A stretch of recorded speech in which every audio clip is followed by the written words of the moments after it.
nuestro amigo Alberto Montoya, presidente de la Asamblea Vecinal de San Juan del Lurigancho, que el día de hoy ha ayudado a esta convocatoria. También al general Wilson Barrantes, que se ha integrado al partido sin mayores preámbulos y que está haciendo un trabajo denodado en todo lo que pueda concernir su ámbito de influencia. Saludar también a mi señora esposa, Lisette, que siempre me acompaña, y saludar al dueño local, también al amigo Paul Peñalosa, por facilitarnos este espacio. El saludo también a todos los amigos, sin excepción, los velasquistas del bloque, también veo amigos los de Aspret, los caceristas, los amigos de la antigua Izquierda Unida, que nos hemos encontrado, personalidades distintas, que el día de hoy nos hemos dado lugar. Bien, quiero hacerles un pequeño recuento de cómo nace Perú Libre. Perú Libre es una organización que ha nacido en los Andes del Perú. Nació hace 8 años, exactamente. Yo también empecé la política oficialmente, integrando el Partido Nacionalista, como seguramente muchos de nosotros, que en algún momento constituyó una esperanza para nuestros pueblos. El año 2005, antes de iniciarse el primer proceso electoral donde se presentó su líder, renuncié por algunas circunstancias que se dieron al interior del partido en Junín. Es decir, y después de esa experiencia esperamos que pase ese proceso electoral y en un espacio más sereno comenzamos a identificar los cuadros que habíamos conocido en ese trayecto e involucrarlos en un nuevo proyecto inicialmente regional que hoy se llama Perú Libre, y fundamos el Movimiento Político Regional Perú Libre, y su símbolo fue el lápiz. Este movimiento comenzó a desplegar un trabajo denodado, sobre todo de carácter ideológico, debido a que ya en la universidad se había prácticamente castrado los cursos de humanidades. Ya no se daba historia, geopolítica, economía, materialismo histórico, dialéctico, ni siquiera la filosofía elemental aristotélica, absolutamente nada. Nosotros aprovechamos esa crisis para que esos cursos y esos temas se dieran en un ámbito. Si no es la universidad, no es el colegio, no es la junta vecinal, entonces tenía que darse en un espacio partidario.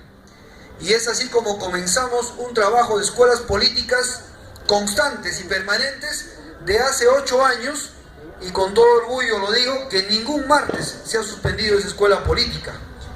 Y esa escuela política nos dio chance de mejorar a cada uno de nosotros, aperturar el diálogo entre compatriotas, con regionales, con nacionales, inclusive con peruanos radicados en el extranjero y los extranjeros mismos. Nos aperturó una visión distinta que antiguamente lo pensábamos encapsulada a nuestra familia o a nuestra profesión, y nos dimos cuenta que el mundo definitivamente era más amplio, era más grande y tenía más obligaciones como ser humano por fuera de la carrera profesional. Perú Libre entonces comenzó a hacer una disección anatómica, si se quiere decir, de la historia de las ideas en el Perú contemporáneo. Empezamos a analizar pensamientos de diferente corriente.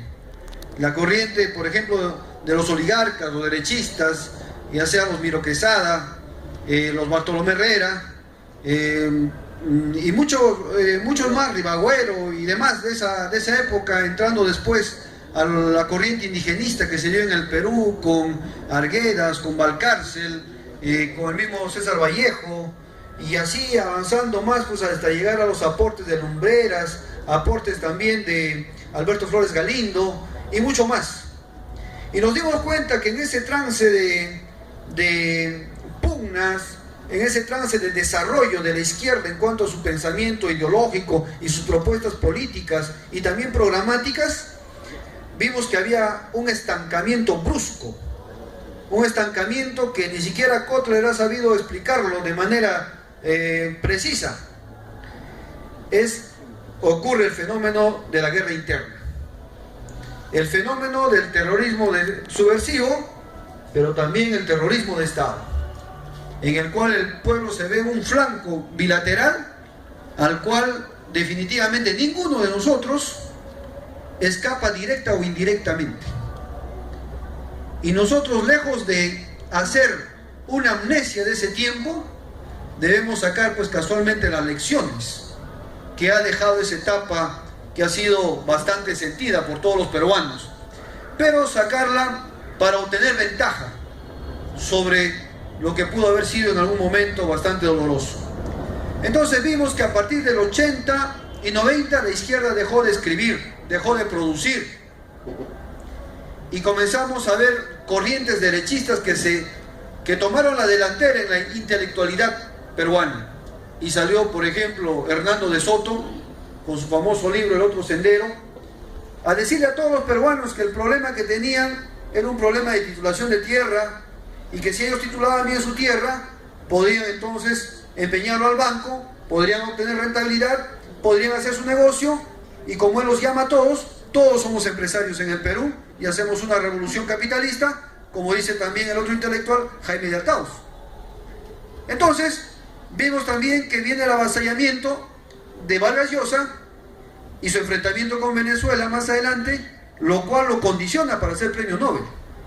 Es decir, ese es el premio que hace el aparato mundial de darle el premio Nobel, ¿no? Porque definitivamente no ha habido mayor trascendencia los últimos años para lo que pudo haber producido los primeros. Y después sale su hijo también, Álvaro Vargas Llosa, y escribe el libro, si no me equivoco, es El Otro Idiota, refiriéndose a Chávez y haciendo una crítica violenta a su pensamiento. Pero ahí no acaba. Entonces vienen los Jaime Baylis también a volver a escribir, y viene así, una catarata de intelectuales de derecha que le dan espacio, y la izquierda no reacciona en 2 décadas. Hasta que hace poco he visto ahí a Nelson Manrique, que publica el libro, usted fue aprisca, las bases históricas para una crítica de ese partido. Entonces, hay una recuperación muy lenta, pero estos golpes del pensamiento y las corrientes políticas en el Perú, lógicamente no han sucedido de un momento a otro, sino es un trabajo sistematizado.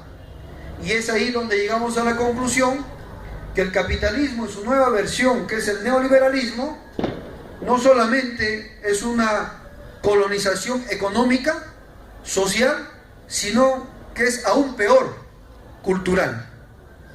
Entonces, trabajar sobre el tema de la cultura es un tema que lógicamente llega a largo plazo. Comprometernos a ese trabajo de largo plazo, entendiendo que en el Perú la política muchas veces se ha hecho cortoplacista para obtener beneficios inmediatos, requiere una gran dosis de compromiso con el país. Entonces, estos espacios para nosotros generaron un ambiente bueno para trabajar en Perú Libre. Perú Libre comenzó a trabajar, comenzó a abrirse espacio en una región donde hablar de izquierda, hablar de socialismo, hablar de revolución era totalmente satanizado. Era bien difícil, pero ¿a quién le hacíamos nosotros el favor dejando de hablar de la otra corriente? Simplemente le haríamos el favor a quienes quieren que permanezca el statu quo. Entonces comenzamos nosotros a diferenciarnos y también exponer abiertamente nuestras ideas, que no tenían nada de malo, creemos nosotros, y no tiene nada de malo, y comenzamos a conquistar esos espacios. Tal es así que en 2010 llegamos al gobierno regional y desarrollamos un trabajo hasta el 2014, modestamente lo digo, bueno, en el sentido que pusimos mucho empeño en el tema del sector educación y el sector salud. Estoy seguro que Junín ya no es lo mismo de lo que nos dejaron a nosotros en estos 2 ámbitos. Ahora, nosotros en el Perú vamos a cumplir ya, nos estamos acercando al bicentenario de la época republicana. En esta época republicana, si nosotros analizamos un poquito la historia, cuando San Martín llega a Paracas, envía pues un emisario a la conferencia de Miraflores, que era el general Antonio Álvarez de Arenales, que había sublevado toda la sierra. Él era el emisario de San Martín. Y el emisario del virrey de la Pezuela, ¿quién era? Alguien que nosotros aplaudimos, lo veneramos, la historia lo reconoce y nosotros nos sacamos el sombrero. Era Hipólito Unanue. Él era el interlocutor del virrey, y no solamente de la Pezuela, sino también fue el hombre que estuvo muy cerca de Fernando de Abascal. Por eso cuando él apertura la Facultad de Medicina de San Marcos, lo llama San Fernando, en honor al virrey. Entonces, a nosotros nos han enseñado una historia en la cual tenemos que seguir adorando todavía al criollo. Bueno, finalmente San Martín entró a Lima pacíficamente, pero eso no fue gratuito, como ustedes saben. Eso fue a cambio, ¿no?, a concesión de una condición que hasta ahora lo estamos pagando. ¿Cuál era la condición de que San Martín entrara pacíficamente a Lima y se sentara donde se sentaba el virrey? Porque después de eso la estructura no cambió mucho. La condición era de que San Martín, una vez en el poder, expulsara a todos los montoneros peruanos que estaban ya tomando la capital. San Martín se posesiona en el gobierno, declara la independencia y expulsa a todos los montoneros, a los serranos, a los provincianos y a todos los luchadores que perdieron esa vez la primera oportunidad de la independencia del Perú. Hasta ahora se ha ido conduciendo de la misma manera el país. No ha habido mayores cambios en su estructura. Y con lo cual, sentado San Martín, se seguía pagando el tributo indígena, los negros seguían siendo esclavos, es decir, no había unos cambios que hayan garantizado una transformación como tal. Ahora, muchos de nosotros, los provincianos, hemos emigrado a nuestras tierras por diferentes circunstancias. Y una vez emigrado aquí, lo hemos hecho porque pensamos que tenemos mejores oportunidades de vida o mejores oportunidades de conquista de una vida mejor en esta tierra que es la capital. Algunos con buen pie han conseguido, pero no es la mayoría. Y otros han visto frustrados sus sueños, que también componen un gran grupo humano. Muchos extranjeros, peor aún, se han ido al extranjero. Muchos provincianos, perdón, se han ido al extranjero a trabajar en temas donde el primer mundo ya considera denigrante trabajar ahí. Muchos tienen la idea de que se va al extranjero, prácticamente va a llevar una vida de primera, y no es así. Hacen trabajos a veces humillantes, trabajan día y noche, ellos no conocen horario de trabajo, y no vemos esa parte del Perú invisibilizado ni en los medios de comunicación, ni hay una política de rescatar a los compatriotas o de salvaguardar sus recursos bien ganados, o generarles un espacio como para que puedan regresar con la experiencia aprendida y que la pongan capaces, entre comillas, de elegir a un presidente japonés. Todo el mundo sabe que Fujimori era japonés y la embajada no iba a decir lo contrario. A ellos les convenía tener un súbdito al mando del país. La hija, que también tiene esa herencia genética, está en el primer puesto de las intenciones de encuesta, ¿no?, según la derecha.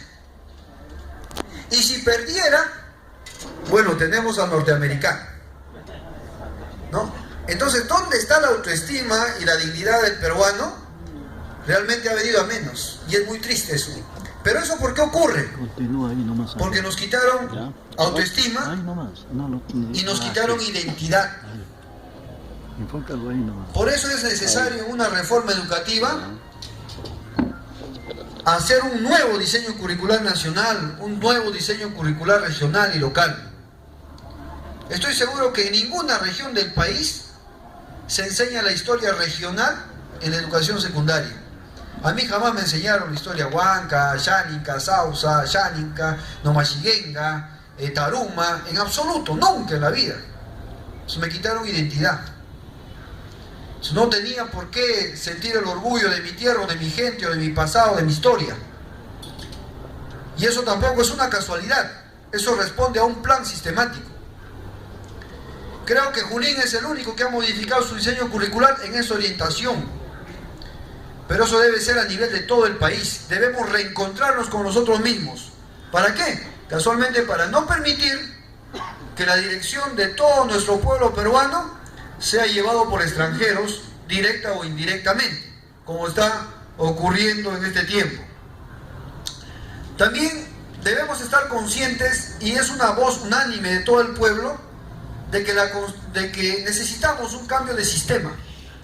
Y este cambio de sistema parte por un cambio de constitución política del país. Ahora,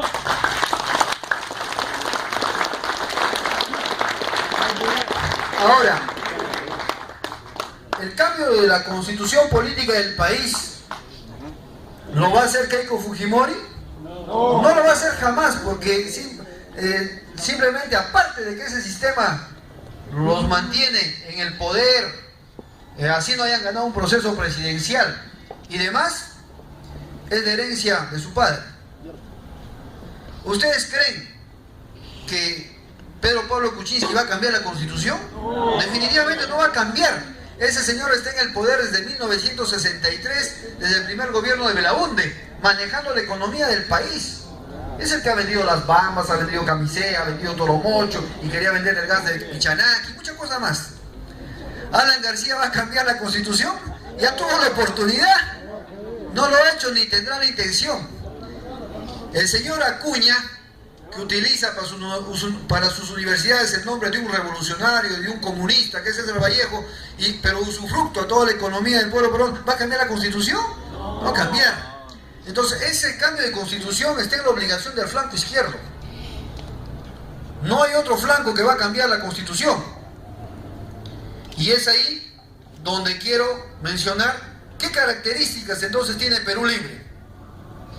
Perú Libre, muchas veces me han preguntado, una vez en RPP, aquí hay tantos partidos de izquierda, y yo quisiera que nos diga usted que Perú Libre es de izquierda, ¿en qué se diferencia de los demás partidos de izquierda? O sea, ¿cuál es lo sustancial? ¿Cuál es lo nuevo? Porque ya estamos cansados de izquierda, un poco más, ¿no?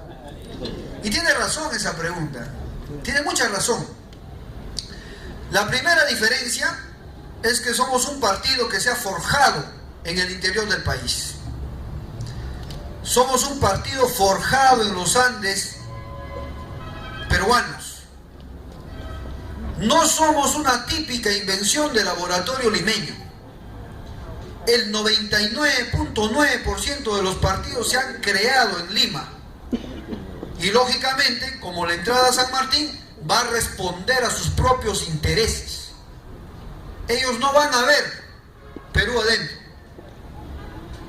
La segunda diferencia es que llevamos esa voz contestataria, esa voz provinciana, esa voz descentralista del poder político y económico que debe tener el país para hacer una sociedad más justa, más equilibrada, que le dé a todos según su capacidad y según su necesidad. También somos un partido que queremos una renovación generacional de la política, no solamente en aspectos cuantitativos, sino en el pensamiento crítico, que admita nuevas corrientes que nosotros no lo hemos visto. Yo reconozco que por la educación que me dieron, por ejemplo, en Huancayo, primaria, secundaria y la universidad también, jamás me enseñaron el estudio de las corrientes políticas milenarias que se mueven en el sur del Perú y con mucha fuerza. Y si yo no hubiera salido fuera de la región en esta tarea, quizás no me hubiera dado cuenta. Entonces hay mucho que rescatar en ese tema. Entonces, la renovación, el cambio constante, para admitir nuevas propuestas, generar o perfeccionar las nuestras, y conquistarlas también. También, ¿qué nos diferencia de los demás partidos? Nos diferencia que no hemos estado en un gobierno nacional de donde se toman las decisiones finales. Hay amigos de la izquierda que han estado en el gobierno nacional y han defraudado al pueblo, compatriotas. Hay amigos de la izquierda que han llegado y siguen cobrando la cédula viva de congresista.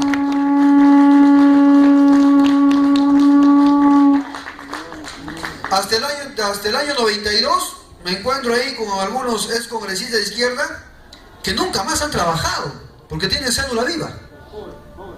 Entonces, ese es un tema que ha dañado mucho la credibilidad de la izquierda. También nos diferencia que no nos financia ninguna ONG. A nosotros no nos financian las ONGs de USAID, como lo están haciendo en otros espacios. No nos financia una empresa transnacional.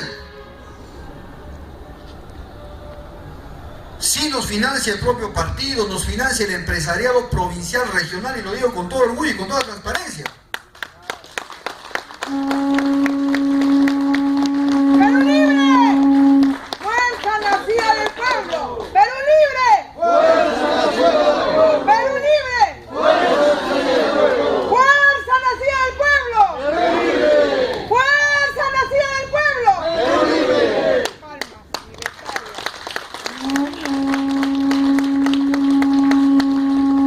Entonces, Perú Libre, a grosso modo, eso es su génesis. Y tenemos 6 principios. Los principios que tenemos es que somos un partido democrático. Participamos en la vida activa del Estado de Derecho y hasta donde sea vigente el Estado constitucional. No somos un partido que se sale de ese margen o violenta las reglas establecidas hasta ahora. Somos un partido descentralista. Creemos en la descentralización. Como presidente regional, antes de que existieran los gobiernos regionales, Junín recibía solamente 15 millones de soles. Hoy en día recibe 220, 230 millones, lo cual nos ha permitido avanzar un poco más. Pero antiguamente, si no hubiera habido este intento, aunque sea parcial, mal hecho, como quieran decirlo, Junín hubiera estado en el atraso, y también las otras regiones seguramente. Somos un partido también inclusivo. Cuando hablamos de inclusión, hablamos lógicamente de todas las razas, de todas las formas de pensamiento, pero en corrientes políticas nos abrazamos en la misma tarea con los nacionalistas pero que piensen a favor del pueblo para reivindicarlo, porque hay nacionalismos que oprimen al pueblo, con los etnocaceristas, con los velasquistas, con los milenarios andinos, con los tahuantinsuyanos, con los cristianos progresistas, con los militares, que a veces la izquierda ha cometido el error de toda la vida verlos como enemigos, con sectores de ambulantes. Es decir, ¿cuál es el factor común en todos ellos? Los golpeados por el sistema neoliberal. Es decir, los sindicalistas, los estudiantes, todos hemos sido golpeados y seguimos siendo golpeados. Entonces, todos los que quieran desmontar el neoliberalismo en el Perú son bienvenidos a Perú Libre.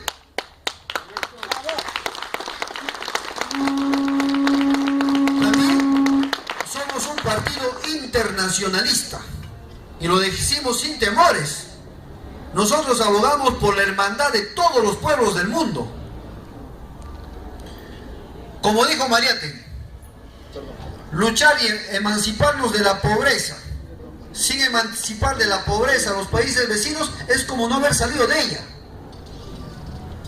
Por eso es necesario la integración de la América Latina.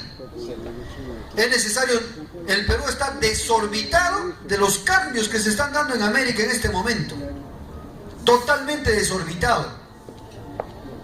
Vemos los grandes avances que ha hecho Ecuador, Bolivia, el mismo Venezuela, que tanto lo critican, es el país que paga más en salario mínimo vital en toda América Latina.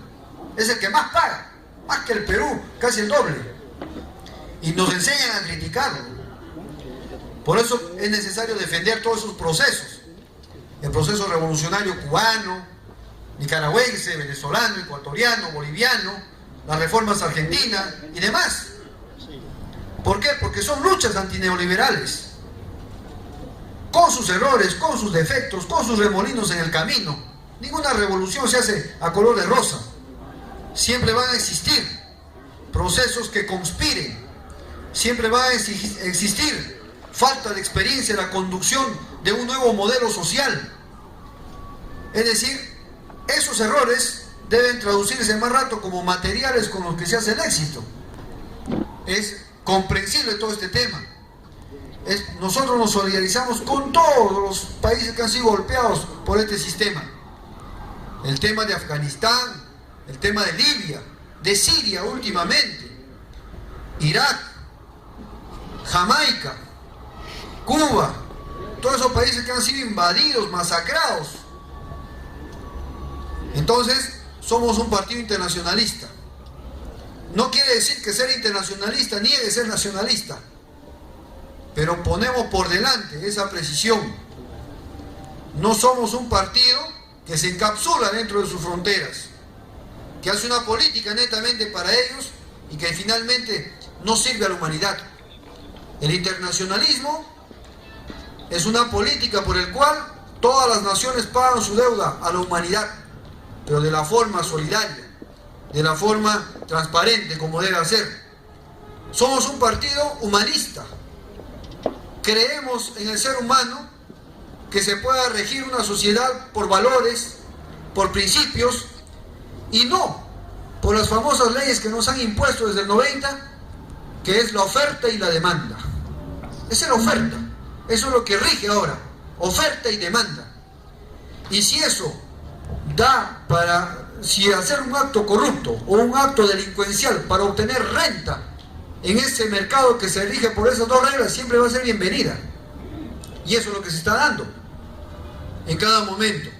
Si Montesinos no hubiera sido sentenciado por el tema de la cantuta, en este momento estaría libre y hubiera cumplido. Y recién le van a confiscar los 400 millones de dólares del banco suizo. Es decir, el señor hubiera salido, hubiera sacado su plata y estuviera viendo feliz, ¿no?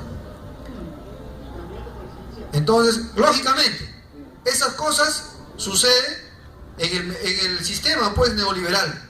Y somos un partido soberano. Creemos en la soberanía de la patria, no solamente territorial, sino en la soberanía tecnológica, por ejemplo, al cual en el Perú no se ha dado. Nos imponen los grandes medios de comunicación como un monopolio. El 70% del presupuesto en publicidad del Estado se lo queda el grupo de la concentración de los medios. El 70%, pero nosotros tenemos la estadística que es el 85%. Por eso es que Alan García es muy compadre pues de RPP, compadre de comercio y todo eso, ¿no? Entonces, el resto va a la televisión estatal, a la televisión de todos los peruanos. Televisión en que solamente habla el presidente de la República y los ministros. Ahí no puede hablar ni un presidente regional, no puede hablar ni un alcalde, no puede hablar ni un presidente de la Junta de Vecinal, nadie. Entonces, ¿es televisión de los peruanos o no? No es la televisión de los peruanos. Y, lógicamente, la prensa alternativa, aquí en el Perú, no se financia. ¿Y qué hizo Ecuador, por ejemplo, en este tema? Digo lo siguiente. Del 100% del presupuesto de publicidad del Estado, el 33% va para el sector privado, el otro 33% va para el sector estatal y el 34% va para la prensa alternativa, es decir, la prensa provinciana, la prensa digital, la prensa por internet y demás. En eso consiste esa ley de medios. Entonces democratizó la información por todos los flancos y no estamos sometidos al monopolio que ha hecho eso. Eso es muy importante conocer, porque nosotros tenemos que comprender qué cosa, que detrás de cada titular, detrás de cada